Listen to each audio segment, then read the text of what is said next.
Hello kids, welcome back to my channel. कैसे हैं आप सब बच्चों? उम्मीद करती हूँ आप सब अच्छे होंगे। तो ये देखिए बच्चों, आज का जो हमारा वीडियो है वो है फर्स्ट क्लास के स्टूडेंट्स के लिए। यहाँ पर आप अपनी क्लास के साथ मेंशन कीजिए अपना सेक्शन, यहाँ पर लिखिए अपना नाम और यहाँ पर अपनी टीचर का नाम। हमारी जो वर्कशीट है वो है मैथ्स की वर्कशीट और ये वर्कशीट नंबर है 124। ठीक है, ये बच्चों आपकी 4 तारीख की वर्कशीट है। तो चलिए हम अपना आज का ये वीडियो शुरू कर लेते हैं।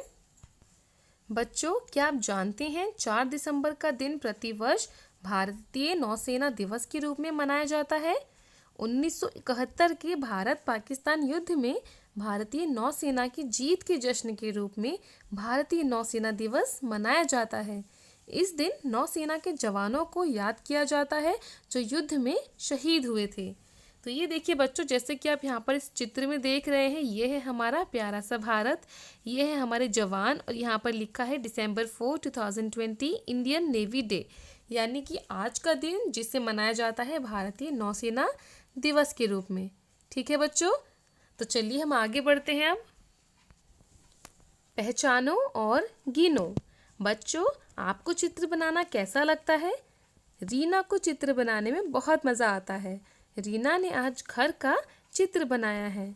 तो ये देखिए बच्चों, रीना को चित्र बनाना बहुत पसंद है और रीना ने ये बनाया है अपने एक घर का चित्र। ठीक है,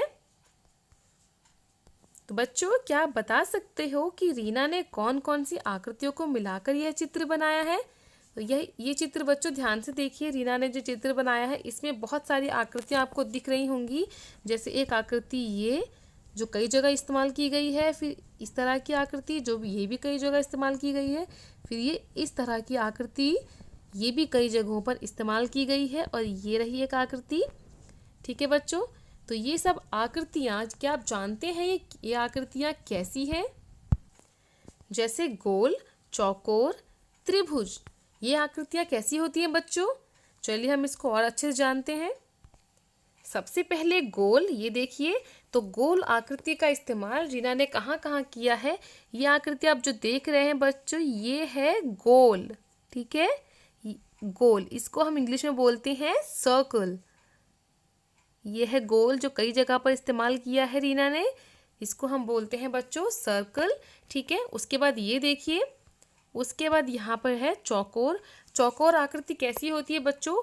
वो आकृति जिसके चारों साइड्स, चारों भुजाएं होती हैं बिल्कुल बराबर, वो होती है चौकोर आकृति। जैसे कि आप यहाँ पर इन चित्रों में देख रहे हैं, ये देखिए ये चित्र, इस चित्र में इसकी चारों भुजाएं, इस आकृति की चारों साइड्स बिल्कुल बराबर हैं, इक्वल हैं। उसी तरीके से यहाँ पर इस आकृति में भी देखिए, इस आकृति की भी चारों भुजाएं बिल्कुल बराबर हैं। यहाँ पर देखिए ये भी वो आकृति जिसकी चारों भुजाएं बिल्कुल एक आकार की होती है, उसे कहते हैं चौकोर।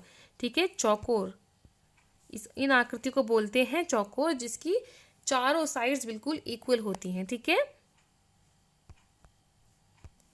यहाँ पर भी देखिए ये रहा एक चौकोर आकृति, ये भी है, ये चारों भुजाएं जो हैं बिल्कुल बराबर हैं, एक दूसरे से बराबर हैं। ठीक है बच्चों, इस आकृति को बोलते हैं चौकोर।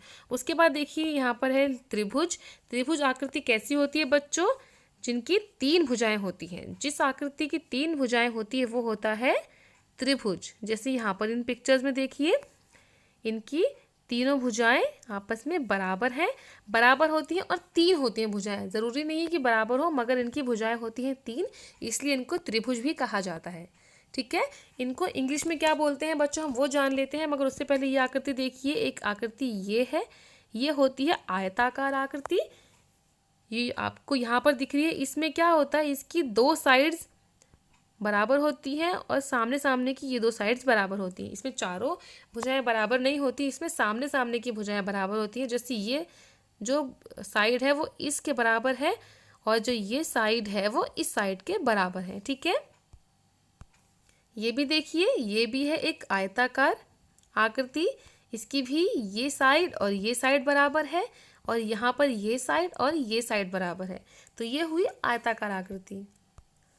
तो देखिए बच्चों, गोल यानी इसको कहते हैं इंग्लिश में सर्कल, फिर उसके बाद है चौकोर, इसको हम कहते हैं इंग्लिश में स्क्वायर, फिर उसके बाद है त्रिभुज, इसको हम कहते हैं ट्रायंगल, और जो ये आकृति है इसको कहते हैं रेक्टेंगल। तो ये देखिए बच्चों, मैंने इंग्लिश में इनके नाम लिख दिए हैं, जैसे ये है स्क्वायर, ये है सर्कल, ये है रेक्टेंगल और ये है ट्रायंगल। ठीक है, तो चलिए बच्चों अब हम आगे बढ़ते हैं।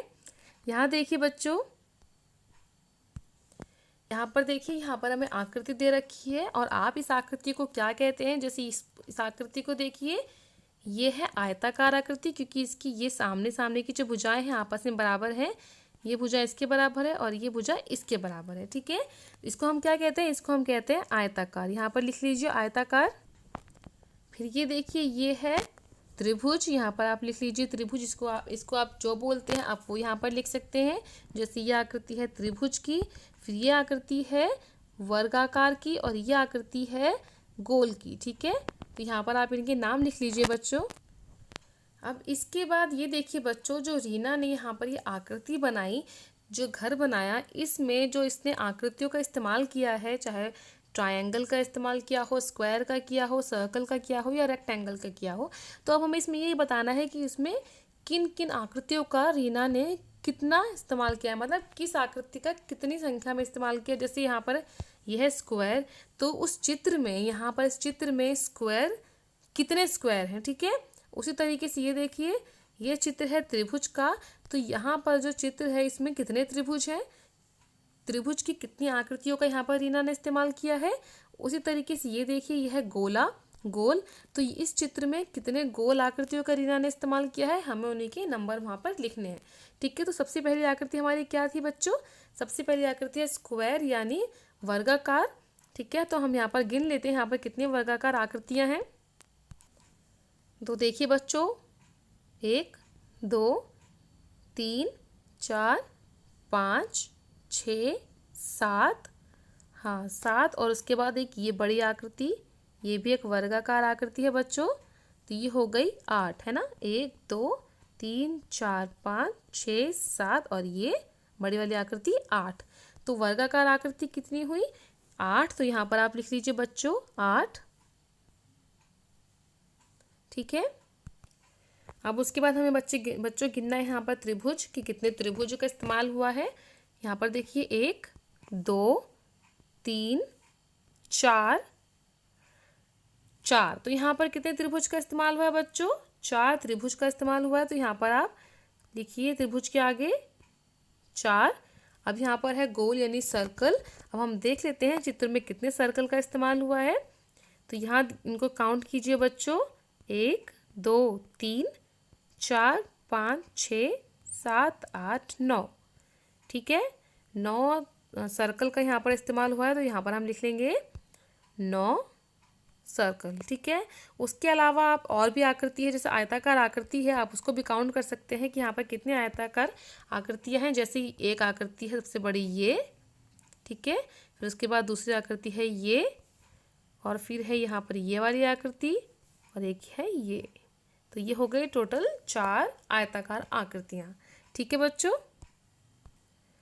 तो ये देखिए बच्चों, यहाँ पर हमारा ये वीडियो कंप्लीट होता है। उम्मीद करती हूँ आपको ये वीडियो समझ आया होगा, और अगर आपको मेरा ये वीडियो अच्छा लगा है तो मेरे वीडियो को लाइक कीजिए, इसको ज़्यादा से ज़्यादा शेयर कीजिए बच्चों। चलिए जल्द ही मिलूंगी आपसे एक नए वीडियो के साथ, तब तक पढ़ते रहें, बढ़ते रहें। Thanks for watching, bye bye.